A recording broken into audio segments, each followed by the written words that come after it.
Hello दोस्तों, nightmare horror story YouTube channel में आप सभी का स्वागत है। आज मैं आपको भूत प्रेत की एक डरावनी कहानी सुनाने जा रहा हूँ। तो चलिए बिना समय बर्बाद करते हुए आज की कहानी की शुरुआत करते हैं। आज मैं आपको जो किस्सा सुनाने जा रहा हूँ वो आज से 10 साल पहले मेरे साथ घटित हुआ। दोस्तों, आपने सुना होगा कि रात को पानी पास रखकर सोना चाहिए। ये मेरी कहानी पानी पर ही आधारित है। आज से 10 साल पहले मैं अपने मामा के यहाँ जैसलमेर गया था।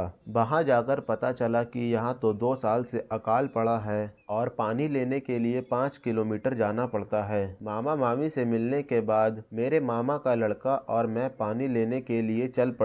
रास्ते में पैदल चलते हुए हम थक गए थे और एक जगह बैठ गए। तब उसने मुझे एक किस्सा सुनाया कि पिछले साल पानी की वजह से एक औरत का बच्चा रो रहा था और वो काफी बीमार था, इसलिए वो पानी मांगने हमारे गांव में आई, लेकिन उसको किसी ने भी पानी नहीं दिया। जब वो वापस लौट रही थी तो रास्ते में उसे ठाकुर के घर पानी दिखा, तो उसने बिना पूछे पानी पीने की कोशिश की। जब उसको ठाकुर ने देखा तो वो गुस्से से आग बबूला हो गया और कुदाली लेकर उस औरत की तरफ दौड़ा। उस औरत ने भागने की कोशिश की लेकिन वो गिर गई। ठाकुर ने बिना आओ ताओ देखे कुदाली से उस औरत की हत्या कर दी। उसके एक दिन बाद उस बच्चे की भी बिना पानी के मौत हो गई। कुछ दिनों बाद खबर आई कि उसी कुदाली से ठाकुर को भी किसी ने मार दिया और धीरे धीरे उसके पूरे परिवार को किसी अनजानी ताकत ने मौत के घाट उतार दिया। यह किस्सा सुनने के बाद हम दोनों पानी लेकर वापस गांव की तरफ लौटने लगे। हल्का हल्का अंधेरा हो चुका था।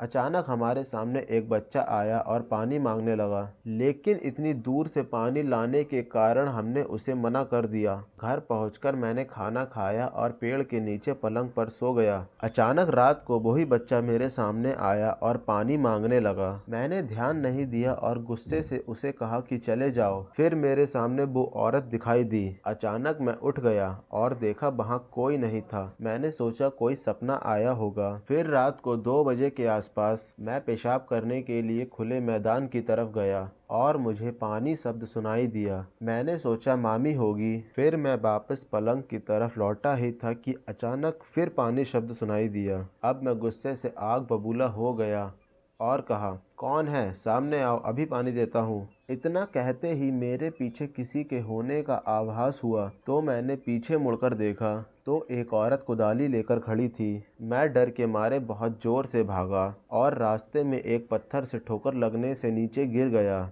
उसके बाद जो हुआ वो किसी चमत्कार से कम नहीं था। उस रात हल्के बादल थे और अचानक कुछ पानी की बूंदें उस औरत पर पड़ी और वो औरत गायब हो गई। मैं अपनी जान बचाने के लिए प्रभु को धन्यवाद देने लगा। अगले दिन ही सुबह जल्दी 5 बजे मैंने अपने घर मरकाना जाने की ठान ली। मैं अपने मामा मामी को बिना बताए निकल पड़ा। स्टेशन पर पहुंचा और बैठे हुए मैंने देखा कि एक बच्चा रो रहा था। मैं घबरा गया। फिर एक औरत मेरे पास आई और पानी मांगने लगी। मैंने अपनी बोतल से उस औरत और बच्चे को पानी पिला दिया। उसके बाद रेल आ गई और मैं अपने घर पहुंच गया। उसके बाद से मैं हमेशा पानी अपने पास रखकर सोता हूं। मित्रों, आपको मेरा ये अनुभव कैसा लगा? अपने महत्वपूर्ण कमेंट के जरिए हमें बताना ना भूलें। सो गाइज, आपको ये वीडियो ज़रूर पसंद आई होगी और आने वाली और भी वीडियोस हैं जो आपको ज़रूर पसंद आएंगी। आने वाली वीडियो को देखते रहने के लिए आप मेरे चैनल को सब्सक्राइब कर बेल आइकन पर प्रेस करें।